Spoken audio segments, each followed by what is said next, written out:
BBC নিউজের নিয়মিত আয়োজন সংবাদ সম্প্রসারণে সবাইকে স্বাগত জানাচ্ছি আমি ইশরাত জাহান। দিনের বাছাই করা সংবাদ এবং এর পর্যালোচনা নিয়ে সংবাদ সম্প্রসারণে আজ অতিথি হিসেবে স্টুডিওতে আছেন দৈনিক সমকালের উপদেষ্টা সম্পাদক আবু সাইদ খান এবং আছেন সিনিয়র সাংবাদিক আনিস আলমগীর। আপনাদের দুজনকে স্বাগত জানাচ্ছি আজকে সংবাদ সম্প্রসারণে। প্রথমে আলোচনা করতে চাই পূর্বাচলে অনিয়ম করে প্লট নেওয়ার অভিযোগে শেখ হাসিনা এবং পুতুল সহ 16 জনের বিরুদ্ধে আজকে দুদক মামলা করেছে। এটা নিয়ে এই ঘটনায় আরও 5টা আলাদা আলাদা মামলা হবে দুদক জানিয়েছে। খুব দ্রুত এই মামলাটি হলো কিনা আবু সাইদ খান আপনার কাছে জিজ্ঞেস করি, আগের অন্য অনেক মামলার মতো তাড়াহুড়ো হয়ে গেল কিনা? না, তাড়াহুড়ো করে কিছু দেখি না আমি, কেন সুনির্দিষ্ট অভিযোগ আছে এবং রাষ্ট্রের এই পর্যায় থেকে প্রধানমন্ত্রী তার স্বজনদেরকে যেভাবে প্লট বরাদ্দ করেছে সেটা তো কোনো নিয়মের মধ্যে পড়ে না। এবং আমরা তো যতদূর জানি যে ঢাকা শহরেও তো তাদের জায়গা অর্থাৎ তাদেরকে অ্যালটমেন্ট দেওয়া হয়েছে, আগে তাদের বাড়ি আছে, তারপরে তো তাদের প্লট পাওয়ার কোনো কথা না। তারপরে সেইটাকে নিয়মকে অগ্রাহ্য করে তো তারা প্লটগুলো নিয়েছে এবং এটা তো মামলা হয় উচিত। এবং এটা যে অন্যায় এবং এটা যে নীতি বহির্ভূত নিয়ম বহির্ভূত সেটা তো আর ব্যাখ্যা করার প্রয়োজন পড়ে না, সেটা সবাই সাদা চোখেই ধরা পড়ে। অতএব মামলা হয়েছে, তাড়াহুড়ার কিছু আমি দেখি না, বরং মামলা হওয়াটাই সঙ্গত বলে আমি মনে করি। জি আসসালামকে আজকে অনুমোদন দিয়ে আজকেই মামলা, তাড়াহুড়োর একটা কথা চলে আসছে এখানে। আজকে অনুমোদন কে দিয়েছে? দুদকে আজকে অনুমোদন পেয়েছে দুদক এটা মামলার জন্য। যে না, এটা তো অনেকদিন থেকে আলোচনা হচ্ছে কিন্তু তারা অবৈধভাবে নিয়েছে। কিন্তু আমি একটা জিনিস হয়তো আমার অজ্ঞাত হতে পারে, অবৈধ কি আমি সেটা ক্লিয়ার না আমার কাছে নিউজটাতে। এইটা হচ্ছে যে না আমি জানি ওটা নিউজটা তো দেখেছি, কিন্তু অবৈধ জিনিসটা কি, অবৈধ কিভাবে এটা? কারণ শেখ হাসিনার নামে যদি ঢাকা শহরে কোনো বাড়ি না থাকে আগে, তাহলে উনি এটা নিতে পারেন। আর যদি বাড়ি থেকে থাকে তাহলে এটা অবৈধ। সেই ক্ষেত্রে তার বাড়ি কোথায় আছে সেটা দেখাতে হবে। তারপর তার ছেলে মেয়ে তাদের তো নিজস্ব কোনো বাড়ি আছে আমি জানি না, যদি থেকে থাকে তাহলে এখানে যারা তদন্তে আছে তাদেরকে এটা দেখাতে হবে যে এই কারণে এটা অবৈধ। শেখ রেহানার কারণে এই জন্য অবৈধ।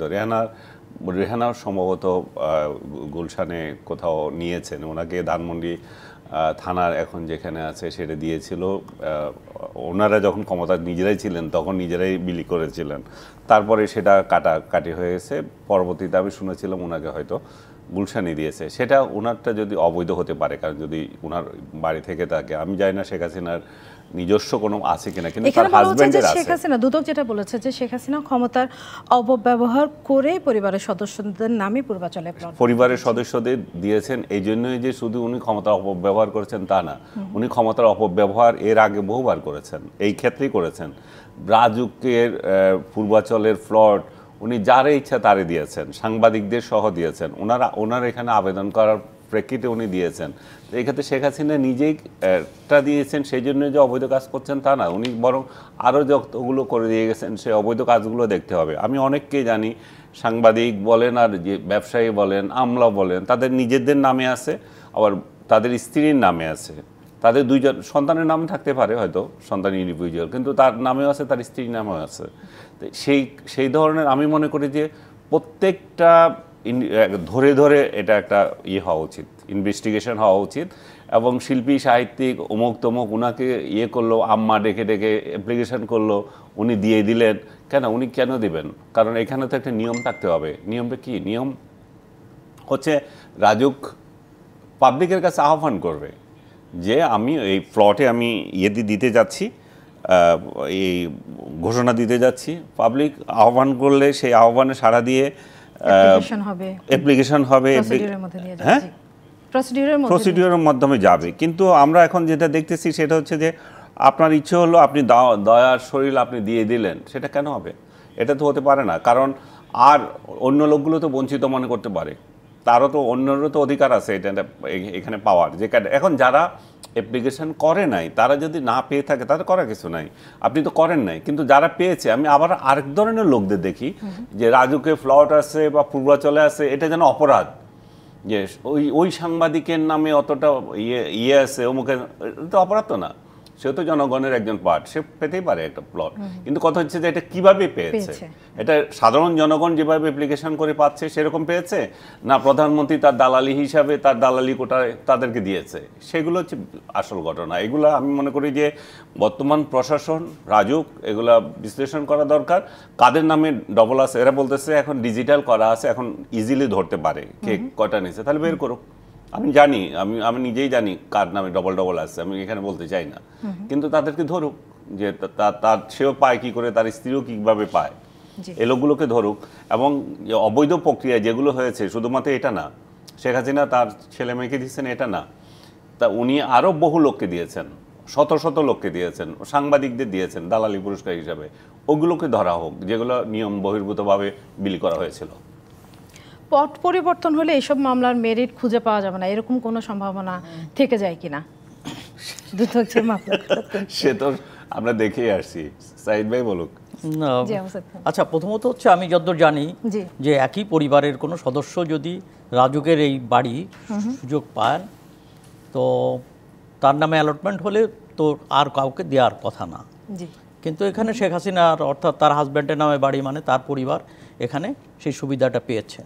তো তারপরে সেই বাড়ি থাকা সত্ত্বেও আলাদা বাড়ি নেওয়া এবং ছেলে মেয়ে সবার নামে বাড়ি, এটা তো কোনো ক্রমেই মানে আইন বহির্ভূত না, নীতি নৈতিকতার মধ্যে পড়ে না যে এটা। তো সেই জায়গা থেকে এটা তো নিঃসন্দেহে আর অপরাধ। আর একটা হচ্ছে যে অ্যালটমেন্টের ক্ষেত্রে তো অনেক ক্ষেত্রেই আনিস আলমকে যেটা বললেন এটা ঠিক, অনেক ক্ষেত্রে অনিয়ম হয়েছে। প্রধানমন্ত্রী যাকে খুশি তাকে দিয়েছেন, যার পর সন্তুষ্ট হয়ে দিয়েছেন। রাজারা যেভাবে দান করে, যে সেইভাবে মুক্ত হস্তে দান করেছেন, তো মনে হচ্ছে দাতা। কিন্তু প্রশ্নটা হচ্ছে দেশের মালিক তো উনি না। হ্যাঁ, উনি হচ্ছেন এটার তত্ত্বাবধান করবেন এবং নিয়ম নীতি মেনেই তিনি কাকে প্লট দেবেন কি দেবেন না, এবং সেটা তার ব্যাপার না, এখানে আলাদা বডি আছে। তো এটা প্রধানমন্ত্রী নিজে সেখানে সেই কাজে হস্তক্ষেপ করাটা উচিত না। অতএব সেই জায়গা থেকে যেটা তার বিরুদ্ধে যে অভিযোগ আনা হয়েছে, এই অভিযোগে আমি কোনো আপত্তির কিছু দেখি না, কিংবা এটা ইন্টেনশনালি তার বিরুদ্ধে অভিযোগ আনা আছে এমনটা না। অর্থাৎ যেটা করেছেন সেটা নিঃসন্দেহে অন্যায়, এবং সেই অন্যায়ের তো বিচার হতেই পারে। একটু যদি ওইটা নিয়ে বলেন, যেটা জিজ্ঞেস করছিলাম যে পট পরিবর্তন হলে এইসব মামলার মেরিট খুঁজে পাওয়া যাবে না। পট পরিবর্তনের সময় তো অনেক অনিয়ম ও সেটা নিয়ম হয়ে যায়, আবার নিয়ম অনিয়ম হয়ে যায়। পট পরিবর্তনে তো সেটা তো এই ধরনের ব্যাপারটা আমাদের আছে, যেটার অবসান হওয়া উচিত। যে সেখানে দেখা যায় যে অনেকেই তাদের অপরাধ থাকে না, আবার নতুন করে অপরাধ হয়, এবং পট পরিবর্তনের মধ্য দিয়ে আমরা দেখি যে যারা ক্ষমতাসীন হয় তাদের অপরাধ থাকে না, যারা আবার ক্ষমতাচ্যুত হয় তাদের বিরুদ্ধেই মামলা হয়। অর্থাৎ আমাদের দেশে তো এই ব্যাপারটা তো আছেই। তো তার ভিতর দিয়েও কোনটা ন্যায় এবং কোনটা অন্যায় সেটা বুঝবার বিষয়। জি, ধন্যবাদ। আনিস আলমগীর, এই প্রশ্নটা আপনার কাছে থাকলেই সেই সাথে একটা ব্যাপার যোগ করতে চাই যে দুদক আপনার কাছে মনে হয় কিনা যে এখন স্বাধীনভাবে কাজ করতে পারছে? যদিও পুনর্গঠন হয়েছে, কিন্তু সেই সাবেক আমলা, সাবেক সেনা প্রধানরাই আছেন এখানে, কাজ করছেন। না, এ তো থাকবেই, আমরা তো আর এদিকে বঙ্গোপসাগরে ফেলে দিতে পারবে না। সাবেক আমলারাই থাকবে, সাবেক কর্মকর্তারাই থাকবে।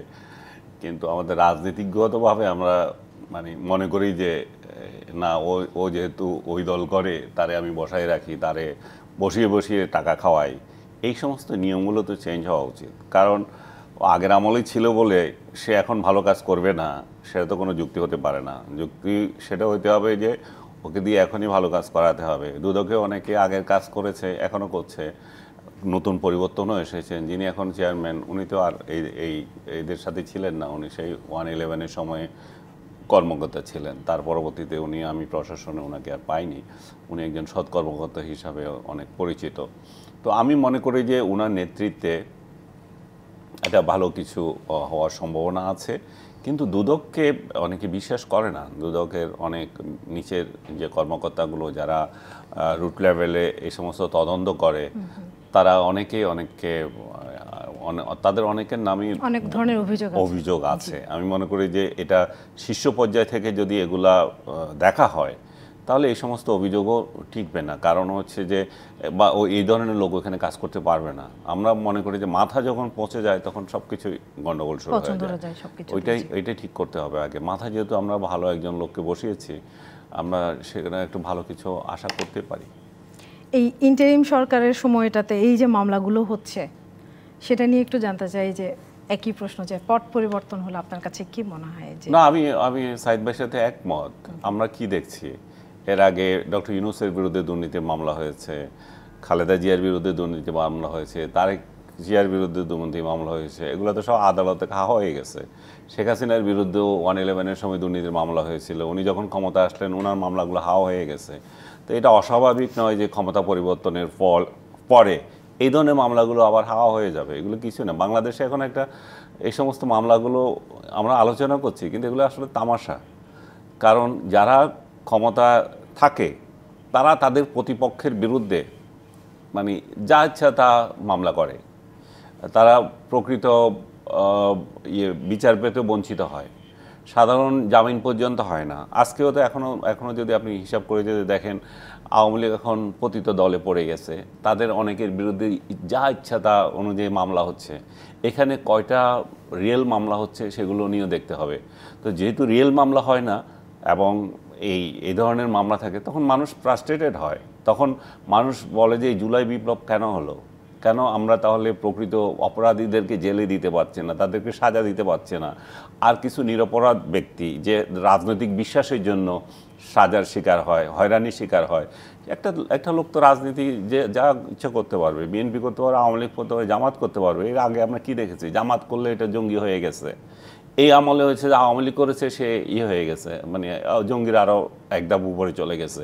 সো এই মেন্টালিটিটা আমাদের বের করতে হবে, মেন্টালিটি থেকে আমার বের হয়ে আসতে হবে। আমাদের বের হয়ে আসতে হবে যে যার যার রাজনৈতিক বিশ্বাস থাকবে, কিন্তু সে অপরাধ কি করছে সেটা হচ্ছে বিষয়। আপনার রাজনৈতিক দলের খুব সুন্দর সুন্দর কথা কিতাবে লিখে রাখছেন, তাই বলে আপনি ভালো তা তো হয় না। আমি যে যারা আমরা এই রাজনৈতিক দলগুলোর সাথে জড়িত আছি, তাদের অ্যাক্টিভিটিস দিয়ে প্রমাণ হবে সেই রাজনৈতিক দলটা ভালো কি খারাপ। তো যদি আওয়ামী লীগে যদি খারাপ লোক বেশি থাকে সাজা পাবে, তারা খারাপ লোকেরা সাজা পাবে। বিএনপিতে যদি বেশি থাকে বিএনপি লোকেরা সাজা পাবে। কিন্তু না, দল ধরে যদি কাউকে আমি সাজা দিব সেই চিন্তা যদি থাকে এবং নিরপরাধ লোকগুলো যদি সাজা পায়, তাহলে এগুলোকে হাস্যকর মামলা হিসাবে মানে পরবর্তীতে এগুলো ট্রিট হবে।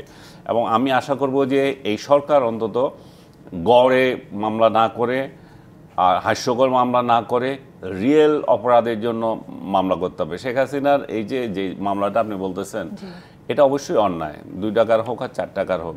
খালেদা জিয়ার বিরুদ্ধে আপনার ওই মামলা করেছিল না 3 কোটি টাকা ইয়ে করার জন্য, আপনার ওই যে এতিমদের ইয়ে নেই। কিন্তু আমরা যদি হিসাব করে দেখি সেটা কিছুই না। এটা রাষ্ট্র ইচ্ছে করলে ওভারলুক করতে পারে, এমন কোনো ঘোড়ার ডিমের এটা অপরাধ হয় না। কিন্তু দেখেন তার জন্য ওনাকে কত সাজা ভোগ করতে হয়েছে, ওনাকে জেলে থাকতে হয়েছে। মানে হেন কোনো অপরাধ নাই, নাই, মানে অত্যাচার নাই, আমি মনে করি যে সেটা হয়নি। কিন্তু আবার আপনি বলবেন যে অপরাধ তো অপরাধ, সবার জন্যই সমান। ঠিক আছে, সবার জন্য সমান হলো, আবার এখন কি করে সবার সে মামলাগুলো ভুয়া মামলা হিসেবে প্রমাণিত হলো? তার মানে হচ্ছে রাষ্ট্র ইচ্ছা করলে কিছু মামলা ওভারলুক করতে পারে। শেখ হাসিনার বিরুদ্ধেও যে এই সমস্ত মামলা এখন দেওয়া হচ্ছে সবগুলো আমার কাছে আসলে মেরিট আছে, সেটা নিয়ে মেরিট আছে কতটুকু এটা দেখ। শেখ হাসিনার তো সবচেয়ে বড় অপরাধ হচ্ছে যে অবৈধভাবে ক্ষমতা থেকে দেওয়া, ফার্সিক্যাল ইলেকশন দিয়ে থেকে যাওয়া, এই যে জুলাইয়ের গণহত্যায় ওনার কন্ট্রিবিউশন, সেগুলোই তো সবচেয়ে বড় মামলা। এগুলো না দিয়ে 200-250 খালি মামলার সংখ্যা বাড়িয়ে তো কোনো লাভ নাই। তাতে করে এটা wastage of time, wastage of money এবং ওয়েস্টেজ অফ এই যে কী বলবো আমাদের যে সরকারি যন্ত্র যারা কাজ করছে আইনজীবী, তাদেরকেও হয়তো হয়রানি করা। তারা তো এটা নিয়ে কাজ করতে হয়, তা না? তাদের তো জনসংখ্যা যে লাখ লাখ জনসংখ্যা না। ব্যস্ত থাকতে এই কাজটা নিয়ে। অসংখ্য ধন্যবাদ আনিসামকে। আমরা একটা বিরতিতে যাব। RRM স্টিল নিবেদিত সংবাদ সম্প্রসারণে একটা বিরতি নিচ্ছি, সঙ্গে থাকুন।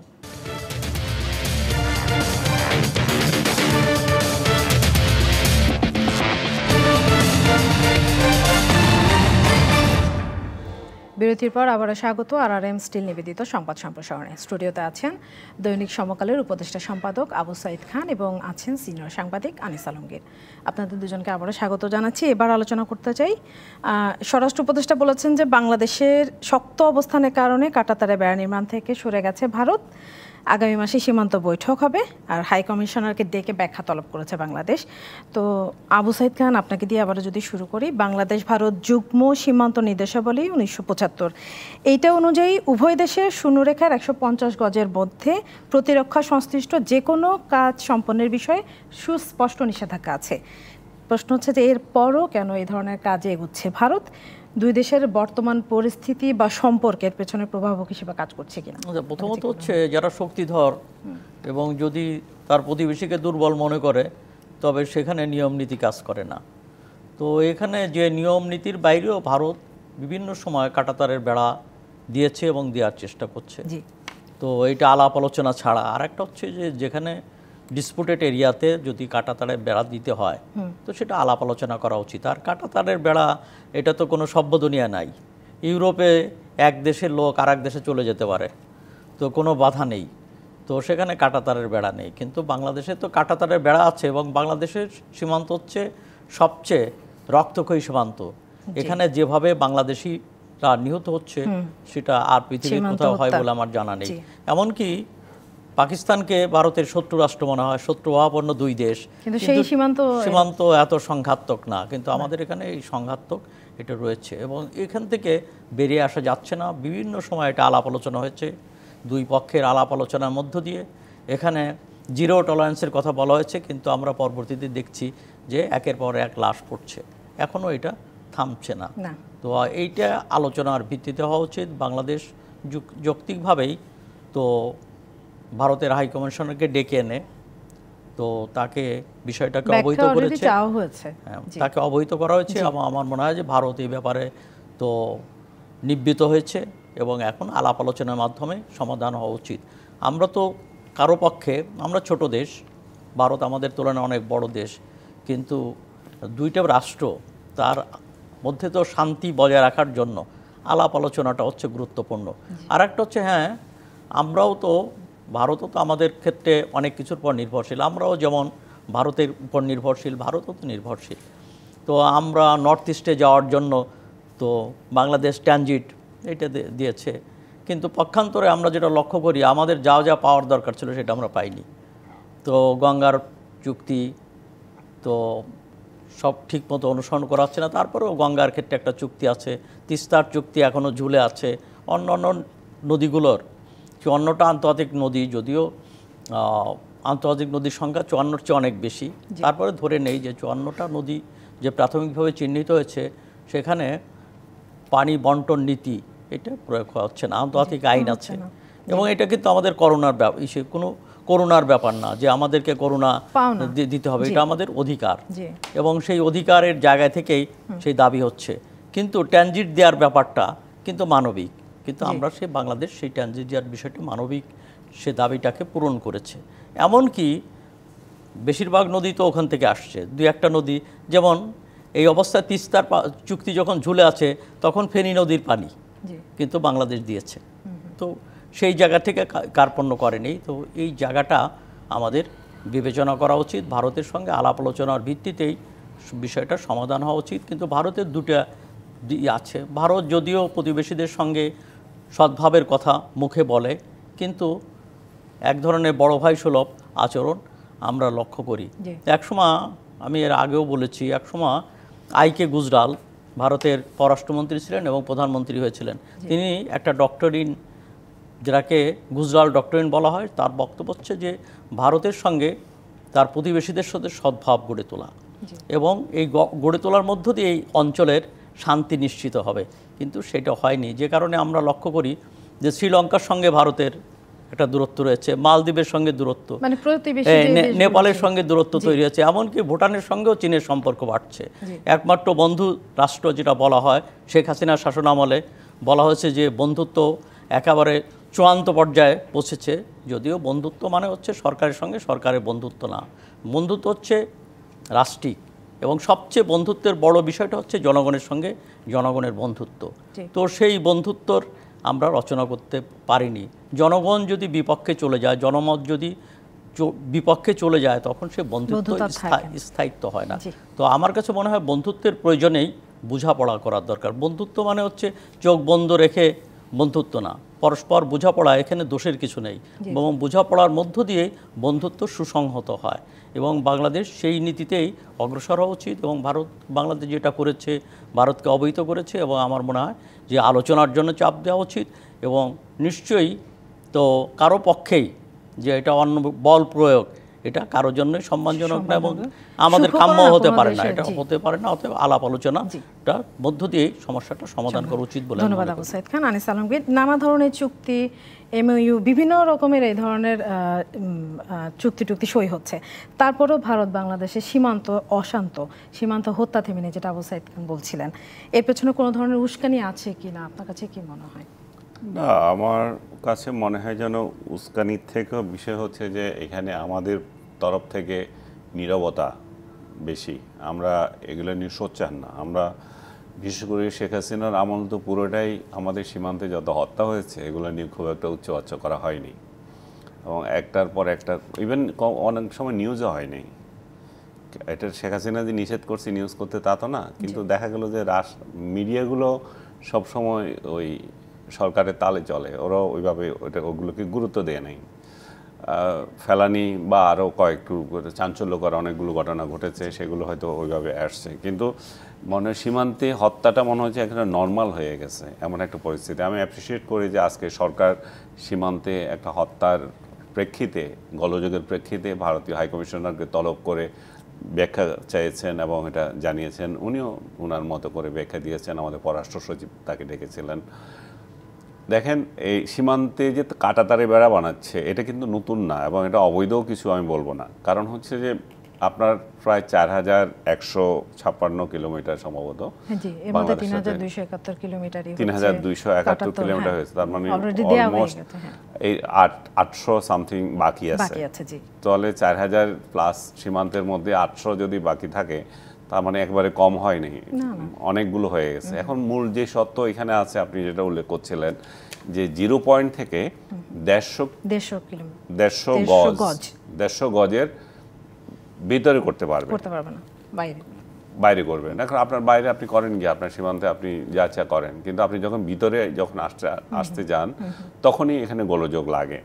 ভিতরে যে করতে পারবেন না তা না, এইটাও আবার বলা আছে দ্বিপক্ষ যদি একমত হয় কোনো কোনো জায়গায়, সেরকম যদি বিষয় থাকে, জমির কোনো থাকে, ডিসপিউট থাকে, বা অনেকগুলো জমি নষ্ট হওয়ার প্রসঙ্গ থাকে, ওইখানে আবার নদীও আছে অনেকগুলো জায়গায়। হ্যাঁ, এরকম কোনো কোনো জায়গায় তারা জায়গাগুলো 3 জায়গায় নদী যে কারণে সমস্যাটা তারা এটা সিদ্ধান্ত নিতে পারে। কিন্তু ভারত সবসময় ওই মুজিবিন্দিরা চুক্তি, যেটা কথা আমরা বলছি 74 সালের চুক্তি, সেই চুক্তি মেনে কিছু করছে না, তারা গায়ের জোরে করতে চায়। গায়ের জোরে বিএসএফ এই বেড়া দিচ্ছে, ওই সীমান্তের যুক্তি মানে না। এবার ওরা প্রতিবাদ করেছে যে তোমরা ল অনুযায়ী করতে হবে, সেই জন্য সেখানে চাঁপাইনবাবগঞ্জ আর ওই পাশে বোধহয় মালদহ সীমান্ত, সেখানে যে বড় গোলযোগ হইলো, এবং তারা সেখান থেকে অলমোস্ট এখন আজকে শুনলাম, আজকে না কালকে তারা সরে গেছে, তারা আর করছে না। এটা ভালো লক্ষণ। তো দুই পক্ষ আলোচনা করে এগুলো করুক। সামনের মাসে যেহেতু দিল্লিতে আবার, বা ইন্ডিয়াতে কোথাও যায় না, দিল্লিতে হওয়ার কথা, বৈঠক আছে, বৈঠকে এগুলো আলোচনা হোক। এই বৈঠকগুলো আমি দেখেছি কতগুলো বৈঠক করা যায়, বৈশা খায় আবার আসে, এক সালের গল্প আরেক সালে বলে, এই কাহিনীগুলো ফ্রুটফুল কিছু যাতে হওয়া উচিত।